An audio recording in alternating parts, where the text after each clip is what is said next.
Do you ever feel afraid of being alone? Do you feel a little empty when no one texts you, when there's no weekend plans or people to meet? I used to feel that way too. Whenever my calendar was blank, I'd start to panic, as if the whole world kept spinning, and I was the only one standing still. It's a scary feeling, isn't it? Hi, my friend, I'm Wendy, and this is the Heal and Grow podcast, a soft landing place for your heart at the end of the day. Every night, you're welcome to come back here, to breathe, to reflect, and to gently refill your inner light, so that tomorrow you can rise a little lighter and love a little deeper. In today's world, we're constantly surrounded by people through social media, work, and endless connections. Even when we're physically alone, our minds are rarely quiet. And somehow, we've come to believe that being alone means being unloved. We fear solitude. We think being alone means being cut off, something to avoid, something to fix. But my friend, what if I told you this? That being alone isn't something to fear, but rather a gift. A sacred space where you can finally slow down, turn inward, and reconnect with the person you've always been inside.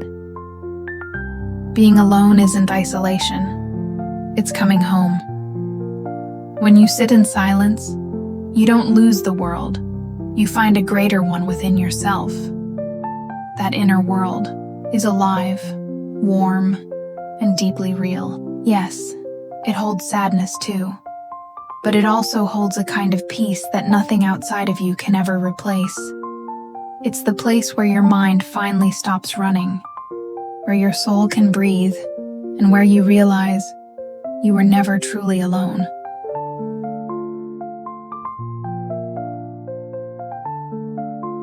You know, in a world that's always loud and always rushing, we barely have any space left to truly listen to ourselves. There's always someone talking, a laugh, a judgment, the noise of expectations, comparisons, and opinions. But being alone is the moment we stop running. We stop proving. We stop trying to be someone else. We just get to be here, simply ourselves. Not a copy, not a role someone else wants us to play. When you step away from the noise of the world, you give yourself permission to breathe again. Time alone isn't isolation. It's a chance to rest, to recover, to come back to yourself. You can take a walk, read a book, or just sit quietly by the window with a cup of tea. You don't have to do anything. Just be there, with yourself. As composer Hans Zimmer once said, when you're quiet, you start to hear other things. And in that quiet, you begin to hear yourself. I still remember the first time I truly sat in silence. No phone, no music, no one beside me. At first it felt empty, uncomfortable even. But slowly, that emptiness turned out to be something gentle. It was a space for my mind to rest, and for my heart to finally speak. I realized that all this time, I'd been living surrounded by so much noise that I'd forgotten the sound of my own voice. And in the silence, everything became clearer. The things that used to worry me suddenly felt smaller, and what truly mattered began to shine through, like light breaking through the morning mist. When we're no longer distracted by everyone else, we finally have the space to look inward and ask ourselves, what truly brings me joy? What still hurts inside me? What is the real purpose that my heart longs for? Who am I still trying to please? And what am I hoping to receive in return? What have I lost along the way in trying so hard to become a better version of myself? If I take off all the masks, all the expectations, what's left of me then? And deep down beneath it all, what is it that I truly crave? Being alone doesn't make us lost. It helps us reconnect deeply with who we really are. We begin to rediscover our values, our dreams, the parts of ourselves we left behind in the rush of everyday life. And when we start to truly understand ourselves, we no longer need the world's approval, because we finally learned how to befriend the person within. You know, we often talk about happiness as if it's something we can find in another person, in success, in being loved back. But if your happiness depends on someone else, you're handing them the power to control your life. I've been there too. When someone walked away, it felt like my joy walked away with them, my confidence, my peace gone. And in that silence that followed, I remember thinking, how could one person's absence take so much of me? But the truth is, no one can ever make us whole if we haven't yet learned how to feel whole on our own. Because what we call love sometimes hides a quiet kind of dependence, a belief that we can't be okay unless someone else stays. The moment we begin to love and respect ourselves, something shifts. Our happiness no longer swings with someone else's mood. It no longer rises and falls with their presence or absence. Instead, it starts growing quietly, from within, steady, gentle, real. You begin to fill your own spaces, not with noise, not with people, but with your own presence, your own warmth, your own peace.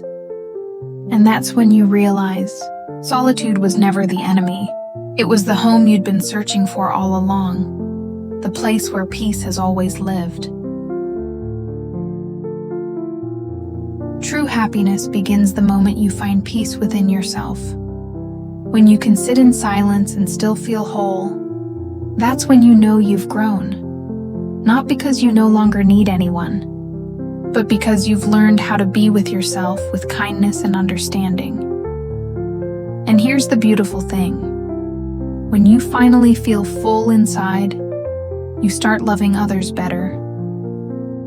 You show up in your relationships clearer, calmer, more present, because you're no longer giving from exhaustion, you're giving from wholeness. So today, take a quiet moment and ask yourself, what truly makes me happy?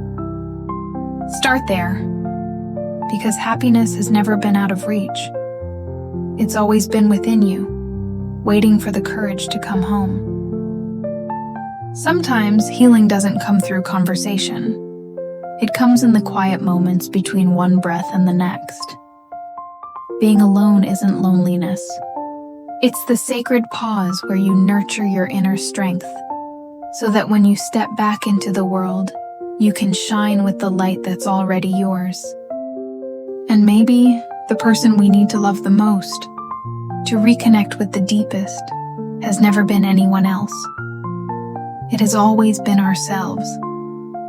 Because when you're brave enough to sit in silence, you begin to see that within you lies a radiant garden, where intuition blooms, where peace softly welcomes you home, and where you finally touch a beauty you never knew lived inside you.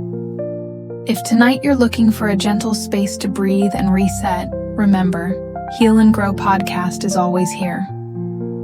A quiet corner for your heart to rest, a companion you can return to each night, to recharge, to realign, and to shine a little brighter on your own journey.